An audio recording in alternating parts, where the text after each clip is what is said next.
മലയാള cinema അടുത്തിടെ കണ്ട ഏറ്റവും അമ്പരപ്പിക്കുന്ന വിജയമാണ് മോഹൻലാലിന്റെ തുടരും നേടിയത്. ഫാമിലി ഡ്രാമ വിഭാഗത്തിൽപ്പെടുന്ന ചിത്രം സംവിധാനം ചെയ്തത് യുവ സംവിധായകൻ തരുൺ മൂർത്തിയാണ്. താരതമ്യേന യാതൊരു ഹൈപ്പും ഇല്ലാതെ തിയേറ്ററുകളിൽ എത്തിയ ചിത്രം പക്ഷേ എല്ലാ മുൻവിധികളെയും തള്ളിക്കളഞ്ഞുകൊണ്ട് അത്യുജ്വല വിജയമായി മാറി. സാധാരണക്കാരുടെ മനം കവർന്ന ഈ മോഹൻലാൽ ചിത്രം ഇപ്പോൾ പുലിമുരുകനെയും എമ്പുരാനെയും തള്ളി കേരള ബോക്സ് ഓഫീസിൽ ഒന്നാം സ്ഥാനത്തേക്ക് എത്തിയിരിക്കുകയാണ്. വളരെ കാലമായി നിലനിന്ന് പോന്നിരുന്ന പുലിമുരുകന്റെയും പിന്നീട് വന്ന എമ്പുരാന്റെയും ടോട്ടൽ കളക്ഷൻ റെക്കോർഡുകൾ മറികടന്ന് കേരള ബോക്സ് ഓഫീസിൽ ഒന്നാം സ്ഥാനം നേടിയിരിക്കുകയാണ് തുടരും. ഇതോടെ മോഹൻലാലിന്റെ 2025 ആദ്യ റിലീസായ പൃഥ്വിരാജ് സുകുമാരൻ ചിത്രം എമ്പുരാന്റെ കേരള കളക്ഷൻ റെക്കോർഡ് ഭേദിച്ചിരിക്കുകയാണ് തരുൺ മൂർത്തിയുടെ മൂന്നാം സംവിധാന സംരംഭമായ തുടരും. പുതിയ റിപ്പോർട്ടുകൾ അനുസരിച്ച് മലയാളത്തിന്റെ എക്കാലത്തെയും വലിയ വിജയ ചിത്രം എന്ന പദവി തുടരും നേടാൻ ഇനി അധികം താമസമില്ല.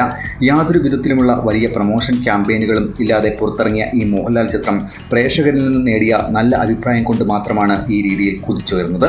ബോക്സ് ഓഫീസ് അനലിസ്റ്റുകളുടെ അഭിപ്രായം അനുസരിച്ച് ഈ വാരാന്ത്യത്തിനുള്ളിൽ തന്നെ തുടരും എന്ന ചിത്രം 200 കോടി ക്ലബിൽ ഇടം നേടും.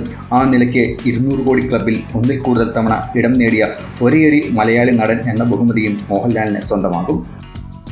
തുടരും എന്ന ചിത്രത്തിന്റെ വൻ വിജയത്തോടെ മലയാള സിനിമയുടെ എക്കാലത്തെയും വലിയ സൂപ്പർ താരം എന്ന പദവി ഒന്നുകൂടി ഉറപ്പിച്ചിരിക്കുകയാണ് മോഹൻലാൽ. താരത്തിൽ നിന്ന് തങ്ങൾക്ക് വേണ്ടത് നല്ല സിനിമകൾ മാത്രമാണെന്ന് ഒരിക്കൽ കൂടി അടിവരയിട്ട് അറിയിച്ചിരിക്കുകയാണ് തുടരും എന്ന ഈ ചെറിയ ചിത്രത്തെ ആഘോഷിച്ചുകൊണ്ടിരിക്കുന്ന മലയാളി പ്രേക്ഷകർ. ഇപ്പോൾ അഭിനയിച്ചുകൊണ്ടിരിക്കുന്ന സത്യനന്ദിക്കാട് ചിത്രം ഹൃദയപൂർവ്വം കഴിഞ്ഞാൽ അടുത്ത പുതിയ ചിത്രങ്ങളൊന്നും മോഹൻലാൽ പ്രഖ്യാപിച്ചിട്ടില്ല. അടുത്ത സിനിമയുടെ ജോലികളിലേക്ക് കടക്കുന്നതിന് മുമ്പേ പതിവ് പോലെ തന്റെ കുടുംബവുമൊത്ത് കുറച്ചു സമയം ചിലവഴിക്കാനാണ് താരത്തിന്റെ തീരുമാനം എന്നാണ് റിപ്പോർട്ടുകൾ. അമൽ നീരദ്, ജിത്തു മാധവൻ, കൃഷാന്ത് തുടങ്ങി ഒരു വലിയ സംവിധായക നിര തന്നെ മോഹൻലാലിനായി കാത്തിരിക്കുകയാണ് എന്നാണ് സൂചന. നടൻ അനൂപ് മേനോന്റെ അടുത്ത ചിത്രത്തിൽ നായകനാവുന്നു എന്ന് മോഹൻലാൽ അറിയിച്ചിരുന്നെങ്കിലും പിന്നീട് ആ സോഷ്യൽ മീഡിയ പോസ്റ്റ് താരം ഡിലീറ്റ് ചെയ്തിരുന്നു.